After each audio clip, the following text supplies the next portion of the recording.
নমস্কার বন্ধুগণ, আমি অনামিকা আর আপনারা দেখছেন অনামিকা গার্ডেন। তো এই শীতে অপরাজিতা গাছের পরিচর্যা নিয়ে আপনাদের কাছে আজকে আমি উপস্থিত হয়েছি। তো আপনারা সকলেই জানেন যে এই গাছটি হচ্ছে লতানো। তো এই গাছটি আমি ঝাড় করব।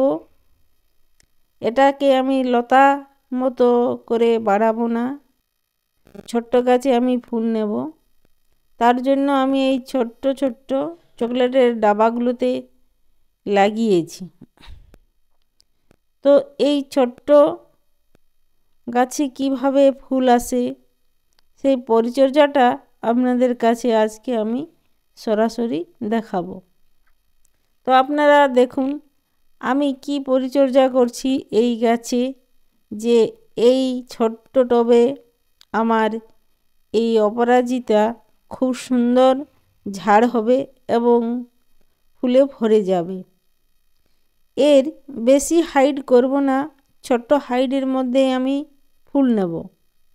তো সেই সব জিনিসগুলো আপনাদেরকে জানতে হবে যে ছোট গাছেও খুব সুন্দর এগুলো ঝাড় হয় এবং ফুলে ভরে থাকে।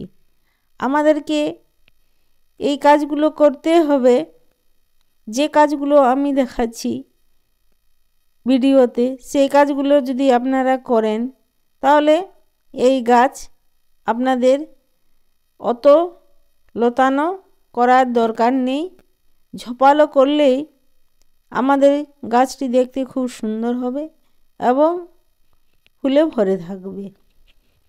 তো আমি এই গাছে ব্যবহার করেছি সুপার ফসফেট, সঙ্গে দিয়েছি খোলের গুঁড়ো, আর এখানে আমি ডিএপি না দিয়ে 10-26 এবং অনুখাদ্য দিয়েছি। গাছের সাইডে সাইডে আমি সেই সারগুলো দিয়ে ভালো করে খুঁড়ে নিয়েছি, আর একে একদিনের মতো জন্না দিয়ে রেখে দিতে হবে। কারণ সঙ্গে সঙ্গে রাসায়নিক সার দিয়ে যদি আমরা জল ব্যবহার করি তাহলে ততটা ভালো হবে না। তাই আমরা সঙ্গে সঙ্গে জল না দিয়ে কি করব না, ভিজে ভিজে মাটিটা থাকবে, কিংবা রাত্রিতে জল দিয়ে সেই পরিচর্যাটা সকালে আমরা করতে পারি। আমার মাটিটা আপনারা দেখে বুঝতে পারছেন আশা করি, খুব সুন্দর ভিজে ভিজে ভাব আছে। এরকম ভিজে ভিজে থাকতে হবে আর তার সঙ্গে এই পরিচর্যা করতে হবে। তো খুব সুন্দর করে হাতে করে সেই মাটি আর সার মিশিয়ে দিতে হবে, যাতে এই গাছে খুব শীঘ্রই গ্রহণ করতে পারে।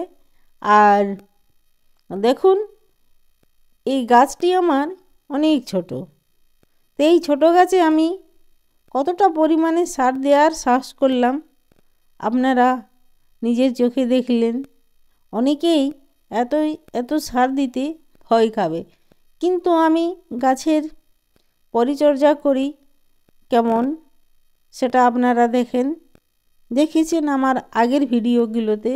তো আজকে এই পর্যন্ত, আপনাদেরকে অনেক অনেক ধন্যবাদ। যদি ভিডিওটা আপনাদের ভালো লেগে থাকে তাহলে অবশ্যই লাইক, শেয়ার ও কমেন্ট করবেন, আর সাবস্ক্রাইব করতে তো ভুলবেন না।